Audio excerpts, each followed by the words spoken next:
നീലക്കടലിൻ്റെ മരവിപ്പിക്കുന്ന തണുപ്പിലേക്ക് ഒരു കറുത്ത കോട്ടും ധരിച്ച് ഡൈവ് ചെയ്യാൻ തയ്യാറെടുത്ത് നിൽക്കുന്ന കുഞ്ഞൻ.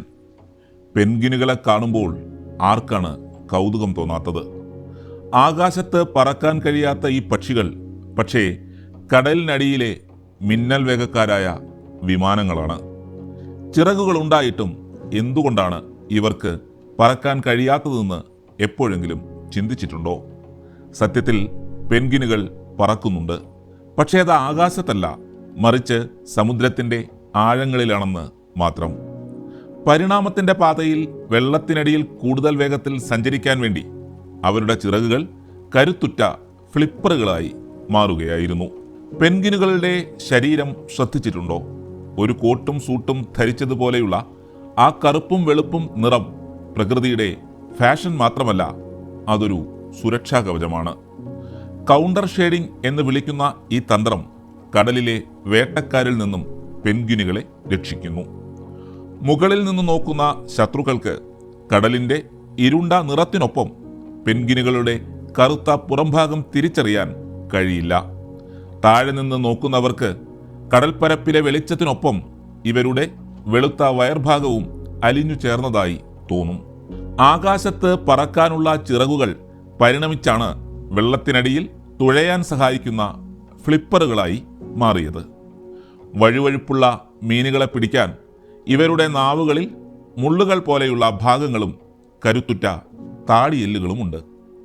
പെൻഗ്വിനുകൾ സ്ഫെനിസിഫോർമിസ് എന്ന ഓർഡറിലും സ്ഫെനിസിഡേ എന്ന കുടുംബത്തിലുമാണ് ഉൾപ്പെടുന്നത്. ഇന്ന് ഭൂമിയിൽ ഏതാണ്ട് 17 മുതൽ 20 വരെ വർഗത്തിലുള്ള പെൻഗ്വിനുകളുണ്ട്. ഇതിൽ ഏറ്റവും വമ്പൻ എംപറർ പെൻഗ്വിൻ ആണ്. ഏതാണ്ട് 1.1 മീറ്റർ ഉയരവും 35 കിലോയോളം തൂക്കവും ഇവർക്കുണ്ടാകും. ഏറ്റവും കുഞ്ഞൻ ലിറ്റിൽ ബ്ലൂ പെൻഗ്വിനാണ്. വെറും 33 സെൻറ്റിമീറ്റർ മാത്രം ഉയരമുള്ള ഇവരെ ഫെയറി പെൻഗ്വിനുകളെന്നും വിളിക്കാറുണ്ട്.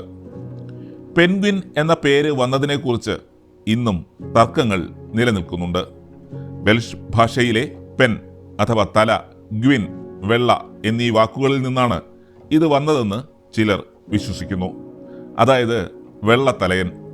എന്നാൽ ലാറ്റിൻ ഭാഷയിലെ പിൻക്വിസ് അഥവാ കൊഴുപ്പുള്ളത് എന്ന വാക്കിൽ നിന്നാണ് പേര് വന്നതെന്ന് വിശ്വസിക്കുന്നവരും കുറവല്ല.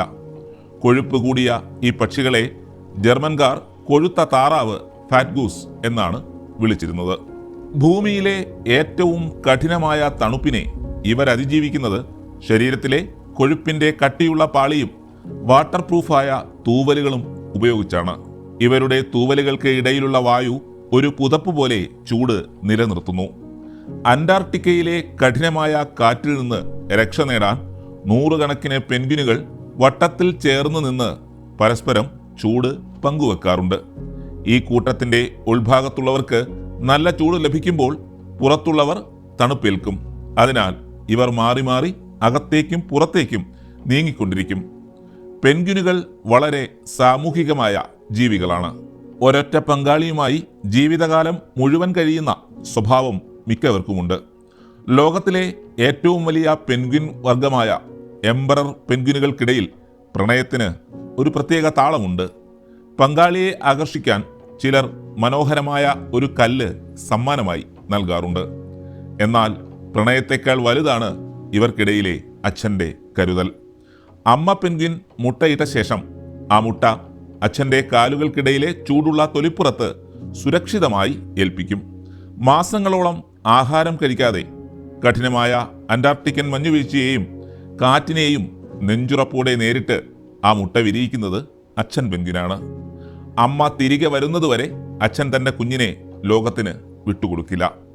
കൂട്ടമായി ചേർന്ന് നിന്ന് ശരീരത്തിലെ ചൂട് പരസ്പരം പങ്കുവച്ചാണ് ഇവർ ആ മാരക തണുപ്പിനെ അതിജീവിക്കുന്നത്. കരയിലും കടലിലും ഇവർക്ക് ശത്രുക്കളുണ്ട്. കൊലയാളി തിമിംഗലങ്ങളും പുള്ളിപ്പുലി സീലുകളുമാണ് ഇവരുടെ പ്രധാന ശത്രുക്കൾ. ഇവരിൽ നിന്നും രക്ഷപ്പെടാൻ വെള്ളത്തിനടിയിലൂടെ മണിക്കൂറിൽ 35 കിലോമീറ്ററിലധികം വേഗതയിൽ നീങ്ങാൻ ഇവർക്ക് കഴിയും. കടലിലെ മീനുകളും കൂന്തലുകളും ക്രിൽ എന്ന ചെമ്മീൻ വർഗവുമാണ് ഇവരുടെ പ്രധാന ഭക്ഷണം. വഴുവഴുപ്പുള്ള ഇരകളെ ഒട്ടും വഴുതാതെ പിടിക്കാൻ ഇവരുടെ നാവിൽ ചെറിയ മുള്ളുകൾ പോലെയുള്ള വളർച്ചകളുണ്ട്. കടൽ വെള്ളം കുടിക്കുകയും അതിലെ ഉപ്പിനെ കണ്ണുകൾക്ക് മുകളിലുള്ള ഗ്രന്ഥികളിലൂടെ പുറന്തള്ളുകയും ചെയ്യുന്ന അത്ഭുതകരമായ ഒരു ശുദ്ധീകരണ പ്ലാന്റും ഇവരുടെ ശരീരത്തിനുള്ളിലുണ്ട്. കുഞ്ഞൻ ഫെയറി പെൻഗിനുകൾ മുതൽ 1 മീറ്ററിലധികം ഉയരമുള്ള എംബറർ പെൻഗിൻ വരെ നീളുന്ന ഈ വിഭാഗം കരയിലും കടലിലും ഒരുപോലെ വിസ്മയങ്ങൾ ഒളിപ്പിച്ചു വച്ച ജീവികളാണ്. ഇന്ന് ഗാലപ്പഗോസ് ദ്വീപുകൾ മുതൽ അന്റാർട്ടിക്ക വരെ നീളുന്ന വിശാലമായ സാമ്രാജ്യം ഈ കുഞ്ഞൻ പക്ഷികൾക്കുണ്ട്.